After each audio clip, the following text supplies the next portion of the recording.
Mutton কষা তো তোমরা বাড়িতে অনেকবারই বানিয়ে খেয়েছো, কিন্তু এই রেসিপিটা অনেকটাই আলাদা। যেমন সহজ তেমন তাড়াতাড়ি রান্নাটা হয়ে যায়। তো আজকের রেসিপি হলো মাটন কষা। কিভাবে তোমরা বানাবে তা একবার তোমরা দেখে নাও। তো এই রেসিপিটা করার জন্য আমি নিয়েছি, আগে থেকেই গ্যাসে বসিয়ে রেখেছি একটা প্রেশার কুকার, গরম হতে দিয়েছি। তো এখানে রান্নাটা করার জন্য আমি নিয়েছি কিছুটা পরিমাণ সর্ষের তেল, আর এখানে আমি নিয়েছি 750 মতো মাটন। এখন এই মাটনটা আমি প্রেশার কুকারে কিছুক্ষণ কষিয়ে কষিয়ে রান্নাটা করব। তার জন্য আমি মাটনটাকে এক এক করে প্রেশার কুকারে দিয়ে দেব তেলের মধ্যে।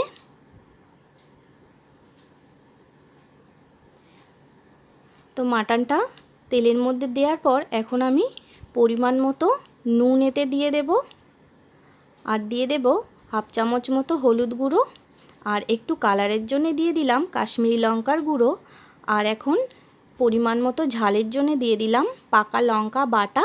তো এখন সবগুলোকে 3 থেকে 4 মিনিট একটু কষিয়ে নিতে হবে। তো দেখো এখানে কষাতে কষাতে অনেকটাই আমার জল বেরিয়েছে। তো যদি আমার প্রয়োজন হয় আমি এতে কষানোর সিদ্ধ করার সময় জল ব্যবহার করব, তা না হলে কিন্তু আমি এখানে জল ব্যবহার করব না। তো দেখো এখানে আমার অনেকটাই জল বের হয়েছে। তো এখন এই সিদ্ধ করার জন্য মাটনটা আমি আর এখানে জল ব্যবহার করছি না। তোমাদের যদি মাটন থেকে জল না বেরোয় তাহলে তোমরা হাফ বাটি মতো জল এখানে ব্যবহার করতে পারো। তো এখন আমি 3 থেকে 4টে সিটি দিয়ে নেব, দিয়ে নিয়ে ফিরে আসছি। তো দেখো মাটন থেকে আমার অনেকটাই জল বেরোয়েছে সিদ্ধ করার পর। তো মাটনটা এখন আমি ছেঁকে তুলে রাখবো, আর কড়াইয়ে বসিয়ে দিলাম। কড়াই গরম হয়ে গেছে, দিয়ে দিলাম এতে পরিমাণ মতো সর্ষের তেল, আর ফোড়নের জন্য দিয়ে দিলাম 2টো তেজপাতা, একটা শুকনো লঙ্কা, আর একটু গোটা গরম মশলা একটু দিয়ে দিলাম, একটু জয়িত্রী আর একটু সাদা জিরে। এখন ফোড়নটা আমি একটু ভেজে নেব। ফোড়ন থেকে যখন সুন্দর গন্ধ বেরোবে তখন আমি কুচিয়ে রেখেছি 300 গ্রাম মতো পেঁয়াজ, তো সেটাই এখন দিয়ে দেব। এখন এই পেঁয়াজটাকে খুব ভালোভাবে নাড়িয়ে চাড়িয়ে একটু ব্রাউন কালার আসা অবধি এটাকে একটু ভেজে নিতে হবে। তো দেখো যখন এরকম হালকা একটু কালার চলে আসবে তখনই এর মধ্যে আমরা 1 চামচ মতো রসুন বাটা, 1 চামচ মতো আদা বাটা দিয়ে দিলাম, দিয়ে দিতে হবে। দিয়ে এটাকেও খুব ভালোভাবে একটু কষিয়ে নিতে হবে যতক্ষণ না মশলা থেকে কাঁচা গন্ধটা চলে যায়। তো এখানে নিয়েছি হাফ কাপ মতো টক দই, আর সেই টক দইয়ের মধ্যে আমি দিয়ে দিলাম 1 চামচ মতো জিরে গুঁড়ো, 1 চামচ মতো ধনে গুঁড়ো।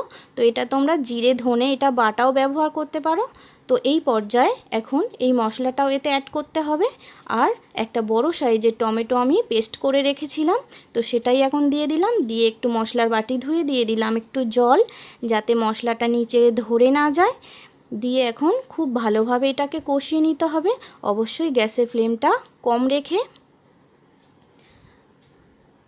তো এটা 3-4 মিনিট পর্যন্ত ধরে এটাকে কষিয়ে নিতে হবে খুব ভালোভাবে।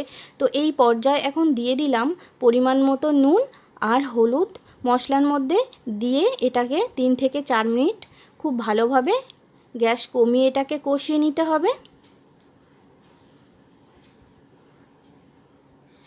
দেখো কিছুক্ষণ কষানোর পর অনেকটাই মশলার গা থেকে তেল ছেড়ে দিয়েছে।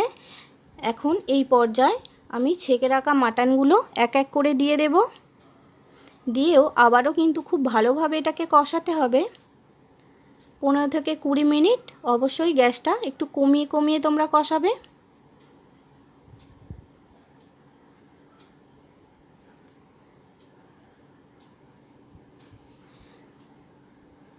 তো যখন 15 থেকে 20 মিনিট কষানো হয়ে যাবে তখন তোমরা যদি চাও এর মধ্যে আলু অ্যাড করতে পারো। তো আমি এখানে একটু আলু দিয়ে দিলাম।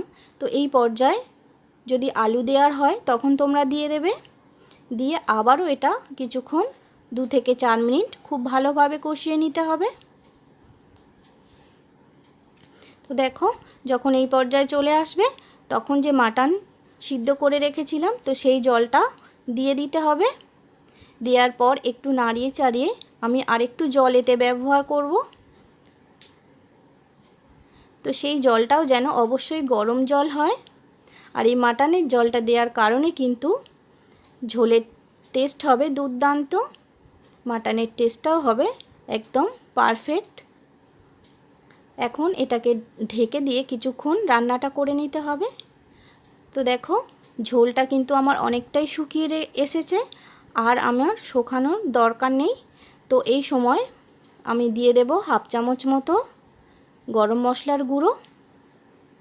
দেওয়ার পর একটু নাড়িয়ে ছাড়িয়ে খুব ভালোভাবে এটাকে মিশিয়ে নিতে হবে। আর এই মাটনটা ঠান্ডা হলে আরেকটু ঝোলটা টেনে যাবে। তো এখন আমি নাড়ানো চাড়ানোর পর এটাকে গ্যাস অফ করে এটাকে নামিয়ে নেব। তো দেখো বন্ধুরা, মাটন কষা কিন্তু একদম আমার রেডি। তোমরা এটা অবশ্যই বাড়িতে ট্রাই করে দেখো। আর ভালো লাগলে অবশ্যই একটা লাইক করে, কমেন্ট করে, একটা সাবস্ক্রাইব করে তো আমার পাশে থেকো।